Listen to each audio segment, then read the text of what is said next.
राजे विक्रमसिंह घाटगे कोऑप बँकेचा 943 कोटींचा व्यवसाय तर 7.42 कोटी रुपयांचा उच्चांकी ढोबळ नफा. नवोदिता घाटगे. पश्चिम महाराष्ट्रातील नागरी बँकिंग क्षेत्रात अग्रस्थान मिळवलेल्या कागल येथील शतक महोत्सवी राजे विक्रमसिंह घाटगे कोऑप बँकेने संपलेल्या आर्थिक वर्षात उल्लेखनीय आणि विक्रमी कामगिरी नोंदवली आहे.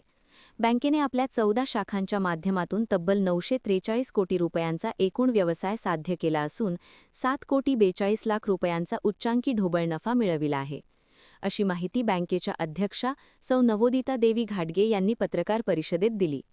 बँकेच्या प्रधान कार्यालयात आयोजित पत्रकार परिषदेत बोलताना त्या म्हणाल्या की सातत्यपूर्ण नियोजन, सक्षम नेतृत्व आणि सभासदांचा विश्वास यामुळे बँकेने बँकिंग क्षेत्रात आपली ठळक छाप उमटवली आहे. ही कामगिरी बँकेसाठी अभिमानास्पद असून यंदा सभासदांना 15% लाभांश देण्याचा मानस आहे. सहकार महर्षी स्व राजे विक्रमसिंह घाटगे यांच्या प्रेरणेने आणि शाहू उद्योग समूहाचे अध्यक्ष व बँकेचे मार्गदर्शक राजे समरजितसिंह घाटगे यांच्या कुशल नेतृत्वाखाली बँकेची प्रगतीपथावर वाटचाल सुरू असल्याचे त्यांनी नमूद केले. 1 एप्रिल 2025 ते 31 मार्च 2026 या कालावधीतील तुलनात्मक आकडेवारीनुसार बँकेने सर्वच क्षेत्रांत भरीव वाढ नोंदविली आहे. बँकेच्या ठेवीत 552 कोटी 61 लाखांवरून 592 कोटी 66 लाखांपर्यंत वाढ झाली असून 40 कोटी 5 लाखांची भर पडली आहे. कर्जवाटपातही लक्षणीय प्रगती करत बँकेने 311 कोटी 72 लाखांवरून 350 कोटी 78 लाखांपर्यंत मजल मारली आहे. परिणामी बँकेचा एकूण व्यवसाय 943 कोटी रुपयांवर पोहोचला आहे. नफ्यातही वाढ नोंदवत बँकेने 2 कोटी 81 लाखांवरून 3 कोटी 21 लाखांपर्यंत निव्वळ नफा साध्य केला आहे.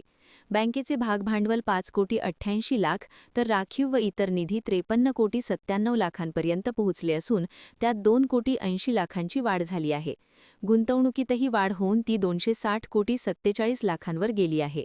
एनपीए नियंत्रणात ठेवण्यात बँकेला यश आले असून बँकेस निव्वळ एनपीए सातत्याने 0% ठेवण्यात यश आलेले आहे. ढोबळ एनपीए 2.89% इतका आहे. याशिवाय अण्णासाहेब पाटील महामंडळ व इतर योजनांअंतर्गत 1824 युवकांना 183 कोटी रुपयांचे कर्ज वितरण करून बँकेने राज्यातील नागरी बँकांमध्ये प्रथम क्रमांक पटकावला आहे. कर्जदारांच्या सुरक्षेसाठी विमा सुविधा सुरू करण्यात आली असून ठेवीदारांचा वाढता विश्वास हीच बँकेच्या प्रगतीची खरी ताकद असल्याचे घाटगे यांनी सांगितले. येत्या आर्थिक वर्षात 1000 कोटींचा व्यवसाय गाठण्याचे तसेच सांगली व सातारा जिल्ह्यात शाखा विस्तार करण्याचे उद्दिष्ट बँकेने ठेवले असल्याचे त्यांनी स्पष्ट केले. पत्रकार परिषदेत संचालक रणजित पाटील, संजय पाटील, दत्तात्रय खराडे, संजय चौगुले, प्रकाश पाटील, राघू हजारे, अमोल सिवई, ॲडव्होकेट बाबासाहेब मगदूम, सौ नम्रता कुलकर्णी, मुख्य कार्यकारी अधिकारी अरुण पाटील, जनरल मॅनेजर संदीप रसाळ तसेच अधिकारी उपस्थित होते. संचालक MP पाटील यांनी स्वागत केले. उपाध्यक्ष रवींद्र घोरपडे यांनी आभार मानले. दरम्यान महिलांच्या आर्थिक सक्षमीकरणासाठी राजमाता जिजाऊ महिला बचत गट ही नाविन्यपूर्ण योजना राजे बँकेमार्फत राबविण्यात येत आहे.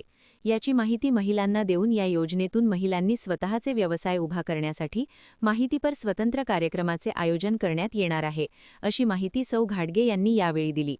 महान कार्य न्यूजसाठी नारायण सुतार, सोनाळी.